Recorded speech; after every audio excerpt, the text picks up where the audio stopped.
Hello दोस्तों, आज की वीडियो में आप सभी का स्वागत है। आज हम परसेंटेज की क्लास नंबर अगली करेंगे। क्लास को शुरू करने से पहले क्लास को लाइक शेयर एंड चैनल को सब्सक्राइब जरूर करें। क्वेश्चन नंबर पहला। क्वेश्चन में कहा गया है, साहिल अपनी आय का 87.5% खर्च करता है।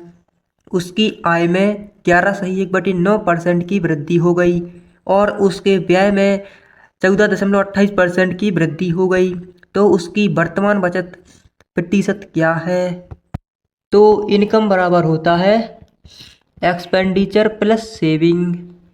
तो इसमें कहा है, तो इसमें दिया है 87.5%। इसका मतलब होता है 7/8। तो यदि वह 87.5% खर्च करता है किसका, अपनी आय का, यदि उसकी आय कितनी है 8, तो खर्च कितना करता है 7 रुपये। तो बचाता कितना होगा 1, तभी तो 7 और 1 मिलकर 8 हो गई उसकी इनकम। अब आगे कहा गया है कि उसकी आय में 11 सही 1/9% की वृद्धि होती है। तो 11 सही 1/9% का मतलब होता है 1/9। तो इसका मतलब है कि कोई भी संख्या 9 का मल्टीपल होना चाहिए। तो यहाँ पर हम 9 का मल्टीपल कर देंगे, यहाँ पर भी 9 का मल्टीपल कर देंगे और यहाँ पर भी 9 का कर देंगे। अब कहा है कि 14 दशमलव 28% की वृद्धि होती है व्यय में। तो ये मतलब है कि इसका व्यय होना चाहिए, तो 14 दशमलव 28% का मतलब होता है 1/7। तो इसका मतलब कि 7 से मल्टीपल होना चाहिए, जो कि है उसका क्या, इन एक्सपेंडिचर व्यय 7 का मल्टीपल होना चाहिए, जो कि है। अब इसमें कहा है कि उसकी आय में 11 सही 1/9% की वृद्धि होती है। तो इसका मतलब होता है 11 सही 1/9% का मतलब होता है 1/9, मतलब कि 1/9 पर 1 की वृद्धि। तो इसका होगा कितने की वृद्धि हो जाएगी, 1/9 निकालेंगे इसका इनकम का, तो आएगा कितना 8। तो वृद्धि कितनी हो गई 8 रुपये की। और फिर आगे कहा गया है कि उसके व्यय में 14 दशमलव 28% की वृद्धि होती है। तो 14 दशमलव 28% का मतलब होता है 1/7। तो 1/7 निकालेंगे इसका व्यय का, इसका किसका, इसका 1/7 निकालेंगे तो कितना आएगा वृद्धि में 9 रुपये की वृद्धि हो जाएगी। तो यदि यहाँ पर 8 की वृद्धि हुई, यहाँ पर 9 की, तो यहाँ पर कितनी होगी -1 की वृद्धि हो जाएगी, तभी तो टोटल 8 आएगा। तो अब तो अब इसको करेंगे सॉल्व। तो यहाँ पर कितना आएगा, यहाँ पर कितने हैं 9 और 72, और 72 में 8 जोड़ेंगे तो कितना हो गया जी 80 हो, आय होगी उसकी 80। अब यहाँ पर कितना है 9 7 63 हो जाएंगे जी। तो यहाँ पर 9 जोड़ेंगे 63 में तो कितना आएगा 72, और यहाँ पर 9 हो जाएगा, 9 में से 1 जाएगा तो कितना आएगा 8। अब उसने पूछा क्या है कि उसकी वर्तमान बचत प्रतिशत क्या है। तो मतलब कि वर्तमान बचत प्रतिशत मतलब कि सेविंग उसकी कितनी है 8 है। तो यहाँ पर निकालेंगे हम, प्रतिशत में निकालना है ना उसको। तो 8 है उसकी बचत, जो कि इनकम कितनी है 80, और गुणा कर देंगे 100 का। तो 8 से 10 बार में कटेगा और 10 से 10 बार में, मतलब कि 10% इसका आंसर आ जाएगा। ऑप्शन नंबर ए हो जाएगा इसका राइट आंसर। क्वेश्चन नंबर अगला। इसमें कहा गया है, गीता अपनी आय का 18.18% बचाती है। यदि उसका व्यय 14 सही 2/7% बढ़ता है और आय में 20% की वृद्धि होती है, उसकी बचत में 9600 रुपये की वृद्धि हुई, तो उसकी प्रारंभिक आय क्या है? तो सबसे पहले हम लिखेंगे इनकम बराबर एक्सपेंडिचर प्लस सेविंग। तो यहाँ पर कहा गया है, गीता अपनी आय का 18.18% बचाती है। तो 18.18% का मतलब होता है 2/11।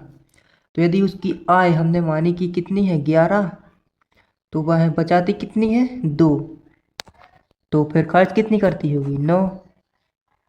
अब इसमें कहा गया है आगे, कहा गया है कि उसकी यदि उसका व्यय 14.2/7%, 14.2/7%। इसका मतलब होता है 1/7। तो संख्या जो है 7 का मल्टीपल होना चाहिए, तो यहाँ पर हम 7 का गुणा कर देंगे, यहाँ पर भी और यहाँ पर भी। अब आगे कहा गया है कि उसकी आय में 20% की वृद्धि होती है। तो 20% का मतलब होता है 1/5। तो संख्या 5 का ही मल्टीपल होना चाहिए, तो यहाँ पर भी 5 का मल्टीपल कर दो और यहाँ पर भी 5 का कर दो और यहाँ पर भी 5 का कर दो, इस तरफ कर दे रहे 5 का। अब करेंगे इसको सॉल्व। अब यहाँ पर कहा है कि उसका यदि उसका व्यय जो है 14.2/7%, तो इतना बचाती है ना, इतना बढ़ जाता है, 1/7 होता है इसका मतलब कि इसका निकालेंगे 1/7 किसका, व्यय का, तो कितना आएगा, इसका 1/7 निकालेंगे तो ये तो कट जाएगा, 7 9 का 5 में गुणा होगा तो कितना आ जाएगा 45। तो 45 बचाती है। और फिर क्या कहा गया है कि इसमें कहा गया है आगे कि उसकी आय में 20% की वृद्धि होती है। तो 20% मतलब होता है 1/5।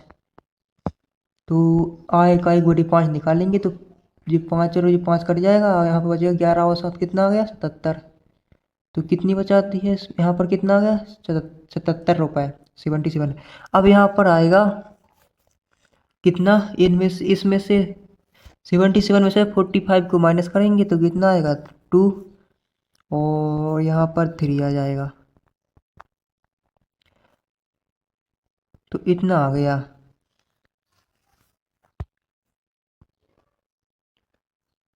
अब आगे कहा गया है इसमें क्वेश्चन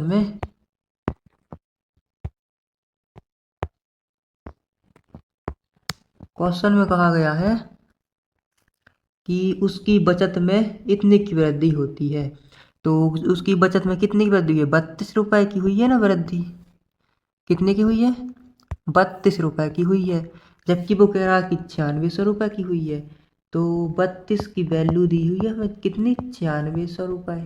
तो इसको काटेंगे तो कितना आएगा 300 रुपये। अब कहा है कि तो उसकी प्रारंभिक आय क्या है, तो प्रारंभिक आय पहले की आय कितनी थी, जी वाली है ना प्रारंभिक आय। तो इसका गुणा करेंगे 5 11 और 7 का, किस में कर देंगे, ये 300 आय है जो इसमें कर देंगे तो उसकी प्रारंभिक आय हमें मिल जाएगी। तो इसका गुणा करेंगे तो कितना आएगा, 3 का करेंगे पहले 11 का कर देंगे साथ में तो कितना आएगा 77 आएगा। या फिर ऐसा करो कि हाँ ऐसे ही करो, 11 का साथ में कर दो गुणा तो कितना आ गया, आ जाएगा, यहाँ पर लिखते हैं, इसको हटा देते हैं।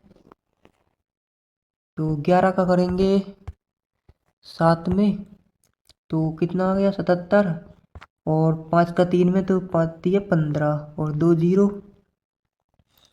कितना 2 जीरो 1500 हो गए। अब कर देंगे इनका, तो इनका करने पर आएगा, इनको सॉल्व कर देंगे तो 77 का गुणा करेंगे 15 में। तो ऐसा करो कि 77 लिखो और इसकी शॉर्ट ट्रिक है, दो संख्या को गुणा करने की शॉर्ट ट्रिक होती है, इस प्रकार से कर सकते हैं। 77 है और कितना है 15, तो पहले इनका इनका कर देंगे तो कितना आएगा 7 15 35, बचेगा कितना 3। अब इसका इसमें करेंगे 7 15 35 और करेंगे फिर इसका इसमें 7 का, तो कितना हो गया 7 3 10 5 15 15 5 और एक हासिल तो 4 45 हो गया। तो यहाँ पर कितना आ गया 5 और बची कितनी 4, तो कितना बचा अब आखिर इसमें 4। तो अब इसका कर देंगे 7 का 7 में और 4 को जोड़ देंगे, 7 और 4 कितना हो गया 11 और 2 जीरो होती है तो 2 जीरो लगा देंगे तो कितना 11 11 5500, 1,15,500। तो ऑप्शन नंबर ए हो जाएगा इसका राइट आंसर।